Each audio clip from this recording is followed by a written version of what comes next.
Oh yeah, you're getting the slicked back hair, cool horror boy today. I'm just playing now. What's up, guys? Welcome back to some more reviews. The Explorer 4 here, the horror boy, and welcome back to another request review. Now, like I said, if my hair looks a little different for this video, just want to slick it back. It was looking real crazy today, so I was like, you know what, screw it. Whoop, greaser mode. But yeah, welcome back to some more request reviews, and today's request review is from my good friend John, aka Grande's Graveyard. He does a lot of great stuff. Again, I'll be leaving a link in the description below to his channel. And this is another one of his movies that he wanted me to talk about, and today's review is going to be on House on the Edge of the Park. This is a 1980 film, gets a 5.8 on IMDb by Ruggero Deodato. Now, Ruggero Deodato had also made Cannibal Holocaust, made, I think, 2 or 3 cannibal movies. I think there's one called Lost Cannibal World, aka Jungle Holocaust. I think that's one he made as well. Yeah, Ruggero Deodato is a very infamous filmmaker. I'd say his most famous movie is probably Cannibal Holocaust, but this is also one that I've heard about for multiple reasons. I heard that David Hess was in this movie, which David Hess does star in this movie. That there are a lot of familiar actors that you would go on to see in other Italian horror films. A lot of Cannibal Ferox actors in this movie. Because you've got the lead chick from that movie. She's in this movie as one of the characters. And you also get the villain from that movie. He's also in this movie. It's Giovanni Lamberto Radici, I believe it's Radici. He plays Ricky in this movie. He's also the lead villain from that movie, Cannibal Ferox. So you do have quite a few Cannibal Ferox actors in here. And there's other actors that I recognize as well from being in other movies. So this really does have one of those casts that you go, hey, I recognize that person. I recognize that person. The person looks familiar. And I also heard that it was pretty much you could look at it, a rip-off, remake, homage to Last House on the Left, because people said this is basically the Italian version of Last House on the Left.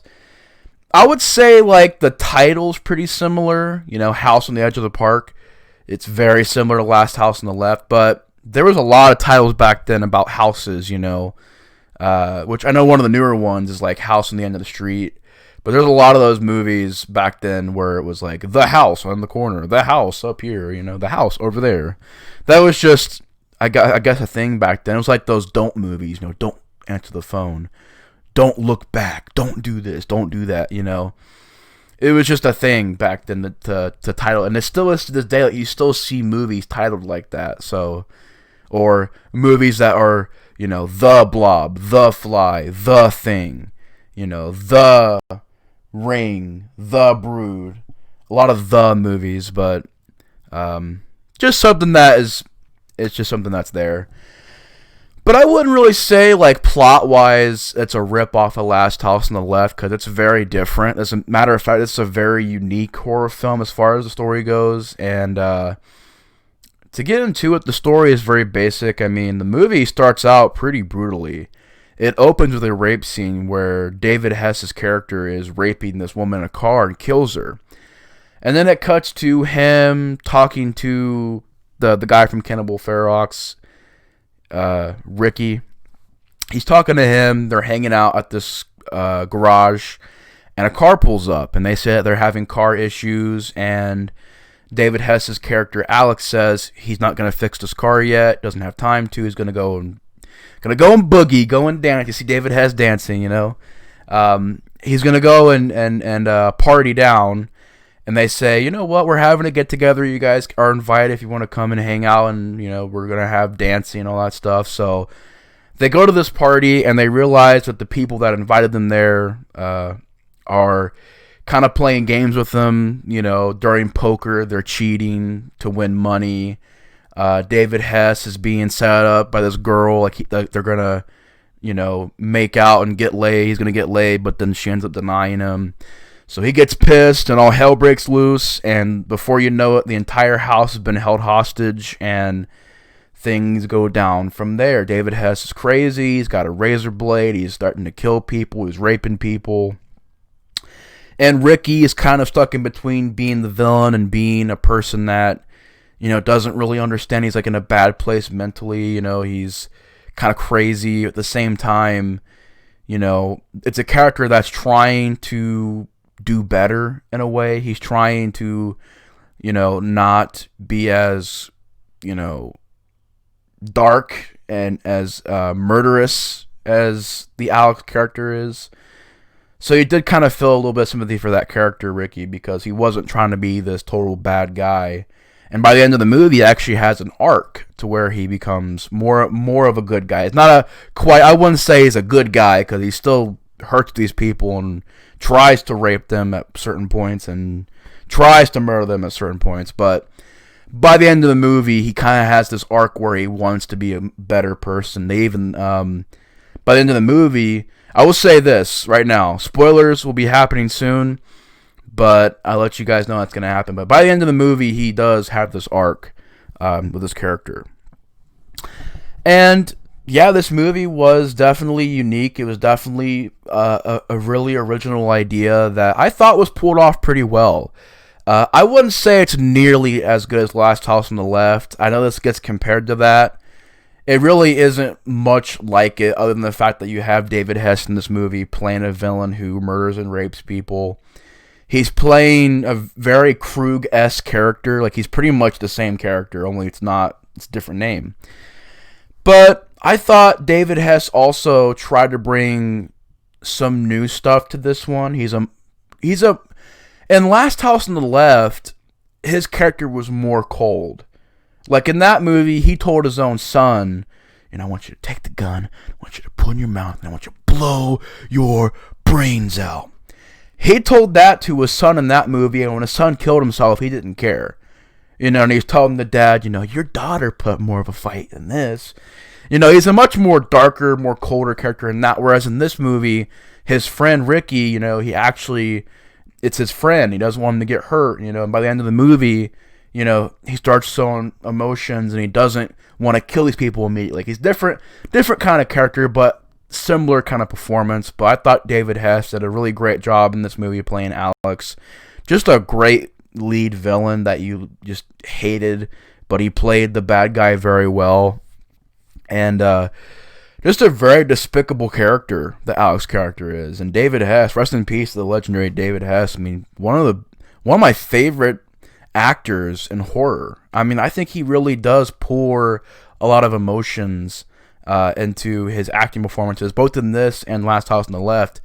He's definitely not one-dimensional. He's got a lot of different layers to his characters, and just David Hess is a very talented guy. I mean, he can play, like in this movie, where a character with more closer to having morals than the one Krug character in Last House on the Left. So he can kind of do different stuff there. He's really intense. He also can do like musical scores and stuff like that. But, David Hess is a great actor. And the acting in this movie, I wouldn't say is grade A. There are points where the acting does get, a little bad. I don't know if it was just a dubbing or if it was just the way that it was. I wouldn't say the acting is superb, but it wasn't absolutely terrible, but it definitely wasn't one of the better things in the movie for me. I would say overall, to get into the positives, I do think this movie is filmed rather well. Ruggiero Deodato really pulls off the shots in this movie, cinematography, the way that he shoots the environments and how alone these people really are in this house. It really captures this sense of isolation from the rest of the world. They can't get out no matter what they do. And I thought Ruggiero Deodato also pulled off just some memorable scenes that you can remember. Like, to me, I found one of the more memorable things in this movie that I think will go on to be one of the most terrifying moments in horror history that I thought was so intense. Like, that scene got so serious all of a sudden, and when it does, and you see this movie, you'll know exactly what I'm talking about. But when that scene happened, it was just crazy. It's a scene where he has this girl, Cindy, and, he's singing to her. Don't let me down, Cindy, oh Cindy. And he has a knife, and he's just taking the knife, like the razor blade, and just moving around her chest, and pretty much getting ready to rape her. It's a terrifying scene, and I thought David Hess's performance in that scene was just a really emotional scene. Like, David Hess has now been in two scenes. Like, the end of that rape scene in Last House on the Left, where they're picking the grass off their fingers and they got the look on their face like they regret everything they just did, and just that really raw, real moment in that movie, I think, is another example of one of the most terrifying scenes in horror history. This scene is like that in this movie. It was intense, it was horrifying, and it was definitely a very crazy scene. And definitely a highlight from this movie. It's a really serious, true horror moment of this movie. To get into the positive stuff, though, I mean, like I said, the direction by Ruggero Dato, David Hess, as well as the Giovanni Radici. I thought they also played both great villains, and I like how the Ricky character is trying to be more of a good guy towards the end of the movie, and how these characters, they're not all stupid. They're trying to use their brains, There's some good suspenseful moments that, like, you're wondering, okay, when is things going to pop off? When are things going to get crazy? And it's during that poker game where, yeah, you can look at it at a very basic sense, like they're just playing cards. But you're wondering in that scene, like, everybody's getting more and more intense, Ricky's getting pissed off. Alex is getting pissed off. He's like, they're bullshitting us. They're just playing games with us. That's what they're doing. And it's like, during that scene, the suspense there, I thought, was well done. The intensity of that scene where Alex is torturing that one chick, Cindy, that was intense. The ending, I thought, was really shocking and different, and took it in a completely different direction, because, again, it being compared to Last House, I was thinking, oh, the end of the movie, and he's going to kill everybody, and he's going to win, he's going to be the guy at the end of the movie to live, the Alex character, David Hess. I was thinking it's going to be some downbeat ending where he kills them and he gets off scot-free. And the ending is quite different than that. But yeah, overall positive stuff. I mean, it has an atmosphere to it. It's filmed very well. The lighting's on point. There are certain scenes that I thought had good emotion to them. And also, it has a good soundtrack. This movie has a really cool soundtrack that I thought had a good theme song, and as well as some good slower pieces of music. Now, I do believe that, I want to say Fabio, I think he's the same guy who did the music in Cannibal Holocaust. I believe he did the music for this movie too. And the music was really on point. It was really well done. As far as any problems go, the movie's a very slow-paced film, and it's only an hour and a half. So the fact that it's a slower pace, it doesn't really help to me. Like, there are certain points where scenes will drag on and on and on, and I felt they could have been cut a little bit more in a faster pace to me. The acting at certain points I did think was a little dodgy. Towards the middle of the movie, not much happens in the story, and it does slow down quite a bit, which is a little bit odd that transition into the second half of the movie is the slowest part, because usually that's where things start to pick up. But it's like the beginning of the movie, things pick up, you're interested into it, and the middle part of the movie kind of mellows out for a while until the ending. So that was pretty weird. The ending twist, I did like it. I do want to put it in the positives, but also it felt very sporadic. Like, oh, we got to have a twist here, so this is the twist. And I was like, I liked the twist, but the way that it was thrown in there just felt very last minute, and it literally was last minute, and just, I guess it was a good twist. It just, I felt, wasn't built up very good, but I still thought it surprised me, and I liked the twist. I thought it was still a very unique twist. But yeah, overall, House on the Edge of the Park, I thought was a pretty good movie. I would give it probably a 6.5 or a 7. I'll give it probably a 6.5 out of 10. It's a very solid horror film that I thought had certain scenes that I really enjoyed. Big positives are the razor blade scene. That was really good. The ending, which I guess I can get into spoilers right now. The ending where you find out that Krug had raped this woman at the beginning of the movie. You think that that's, all part of the... Like, you just think it's just there for the opening of the movie. Like, you don't really think it's going to lead to much. But the girl that gets raped at the beginning of the movie is actually one of these characters' sister. And basically, the bad guys become the mouse, and the victims become the cat. Whereas before, Alex, they are very similar characters, but Alex was the cat, he was the villain, and they were the mouses. They were the prey. But I like how the end of the movie kind of switched that around, and even they're singing to him, Alex gonna die. Boom, they shoot him, and he gets shot a bunch of times, even gets shot in the dick. Like, it was a very crazy scene.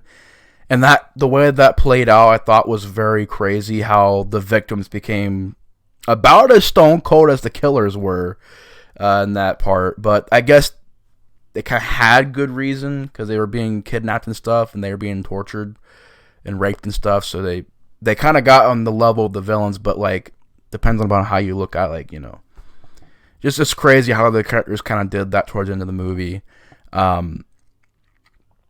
But the twist ending, I liked how it kind of made, and also it makes sense too, because you're watching this movie and you're like, there are 5 people, I think, 4 or 5 people. There's 2 villains, and one of them, he's kind of a villain, but not really all the way a villain. Whereas Alex is a villain. I'm like, why are these 4 people just standing there letting this happen? Like, why don't they just attack this guy? And for a while there, I was thinking, okay, this movie ends, and they don't explain why that's not happening. It's going to be a problem for me, because you're wondering, why are they just standing around not doing anything? It's because it's a setup. They knew that was all going to happen. They were setting these guys up.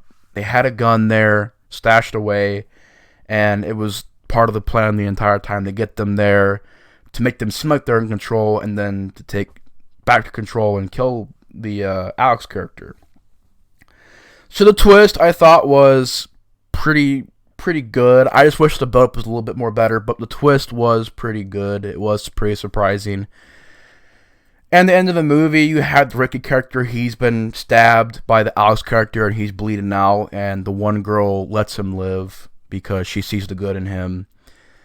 And I thought that was a really weird scene, how he tells her, he's like, I don't want to hurt you. And they begin to make out, and they have sex, and it's like, you're thinking, this guy is still kind of a villain. Like, why is she fucking him right now? It's like, he's still kind of a bad guy, but I don't know. I guess Ricky wasn't that bad of a guy, so they let him live, and I guess it kind of worked in a way, but I don't know. But overall, House on Edge of the Park, I'd give it probably a 6.5 out of 10. John, thank you so much for requesting this movie. It was definitely really cool checking this out, and yeah, I enjoyed it. It was a pretty good little movie. But anyways, thanks so much for watching, guys. If you've seen this movie, definitely let me know your guys' thoughts on this movie in the comments below. But anyways, thanks so much for watching. Have a good day. Explorer 4 is out. Peace!